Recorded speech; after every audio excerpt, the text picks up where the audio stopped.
And I just want to say it's a shame that Moto 2 is not shown, at least in the US anymore, because giving the fan base a deeper appreciation for the guys that are riding now. And then you add to the mix this Acosta kid. Pedro Acosta is my new favorite rider. He is so fun to watch. I've never seen anybody go into a turn and every time you're like, oh my God, he overcooked it. Sure, it's bandwagony, but it's 3 races in, so I'm hopping on this bandwagon early.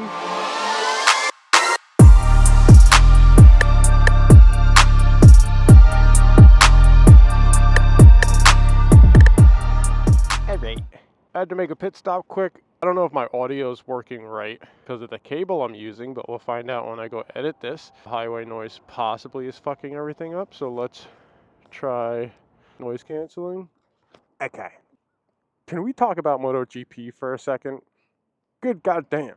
If y'all watch MotoGP, this is a PSA. If anyone doesn't watch MotoGP and you're watching my channel, please watch MotoGP. And anyone that has been watching it, y'all already know. There was the heyday when I started watching it growing up. It was Rossi. That's who I've been watching since before I watched Formula One. I'm not old as shit, but I'm not a young spring chicken anymore either. So I was old enough to be watching Rossi in his prime, let's just say that. And when Marquez came on, man, was that fun. Watching him and Marquez go at it. Tailed off toward the end because Yamaha's ass. Rossi was getting a little older. But when Marquez came up, it was just, there was excitement, even though I didn't like him. I liked him at first, but once he started messing with my man Rossi, that's when I suddenly didn't like him so much anymore. He does ride a little aggressive sometimes. He gets the elbows way out, let's just say. But, and sorry if that was a real loud but, because, man, there was a lull when Rossi retired. It was sad. I almost felt like, man, what's the point of watching MotoGP anymore? And then they stopped showing Moto 2 and Moto 3, which is crazy to me. Anyone that watches MotoGP, y'all know Moto 2 and Moto 3 is where the action is. You know, Moto 3, you can argue maybe it's a little slow and it's just a lot of drafting, but you still got guys going 4 or 5 wide the last lap at a race. Any one of 5, 6 people can win the race. That's exciting. Moto 2 was like the sweet spot of aggressive riders, light, nimble bikes. Not that MotoGP bikes aren't nimble, but Moto 2 is always a lot closer in competition. But, man, MotoGP is back, boys and gals, or gal, or whoever. MotoGP's back. That's the moral of the story. A couple quick points I want to just bring up, because I do want to talk more about MotoGP, because I don't see a lot of people like talking about this stuff, and they might be, and I'm not doing my proper research. I don't even care if they are, because I want to talk about it. Like, Vinales finishing, spoiler alert, if you didn't watch last week's race and you actually want to watch it, pause it now, or stop this, but come back and watch after you're done, but pause it. But Vinales coming from 11th to win it is wild.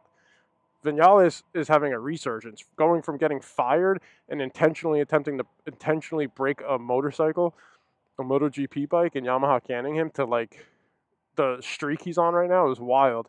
Also, Aprilia, damn, like Aprilia is killing it, and really it's Vinales and Aprilia, because the rest of Aprilias aren't doing what Vinales is doing on it, but that bike looks ridiculous around turns. And then you got this young kid, Acosta, who is the new Marc Marquez, let's say. This guy is so awesome to root for. If you watch football or other sports, you know, like lately, players on any professional sport, they're all like buddy. The world we live in now with social media, everyone's friends, everyone gets along, everyone has, like, you know, they talk outside of the sport. There's no mean, hated rivalries anymore. And the one thing that made me love this kid right away was him saying last year, like, everyone's too damn friendly with each other. Like, I want to scrap. This guy, he speaks with his actions, bro. He is so fun to watch. I've never seen anybody go into a turn and every time you're like, oh my God, he overcooked it. Even the announcers are like, surely he's going to be out breaking himself here, or surely he overcooked this one. And every time he somehow manages to wrangle that bike around the apex, or at least on the racing line, and defend it, or make a freaking amazing pass. It's so damn fun to watch. And what I wanted to start with before I got to Acosta is that Marquez has been asked the last few years because Japanese manufacturers don't like to develop. For whatever reason, they're not. Now that seems to, maybe that's going to change, but they don't like to do the aggressive, brash changes the way the European manufacturers do. and they're suffering for it. And so he jumped ship to Ducati. I do respect how good he is, and I was so excited for this year just for the simple fact that he's on Ducati now, and watching him compete with the actual top guys again on a new bike was just going to be so fun to see. And then you add to the mix this Acosta kid. Pedro Acosta is my new favorite rider. Sure, it's bandwagony, but it's 3 races in, so I'm hopping on this bandwagon early.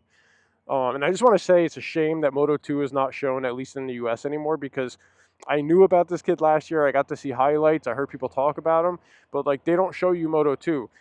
And it takes away an entire fan base of people that could be watching these guys as they come up through the ranks, Moto 3, Moto 2. And then when these guys get to MotoGP, you got fans already ready to go that already have a rider that's about to move into Moto. You're just bringing more fans with you, and you're giving the fan base a deeper appreciation for the guys that are riding now. Because I remember when I got to watch Vinales and all these other guys, and Rintz and Mir, all these other guys come up through Moto 3 and Moto 2, getting to watch them come through the ranks, and then when they're finally in MotoGP, you're like, oh wow, it's so cool to see them here. Let's see how they compete against the big boys. And like I didn't get to experience that with Acosta, which I'm disappointed. It's a shame, but I'm getting to watch him now. And man, this last race, I don't want to say it's the best MotoGP race I've seen, because there were some classics back in the day. Before my time, there was a ton of classic races. During my time, watching Marquez and Rossi battle it out, watching Lorenzo and Marquez, Lorenzo and Rossi. Like there were some amazing races, but that was usually like a one-up. This race was just, it was awesome. So if you haven't watched MotoGP, please start watching it. And if you do watch it, comment what you thought about the last race and where you think MotoGP is at. Is it back or not? Because I think it's all the way back. All right, I'm out. Ride safe.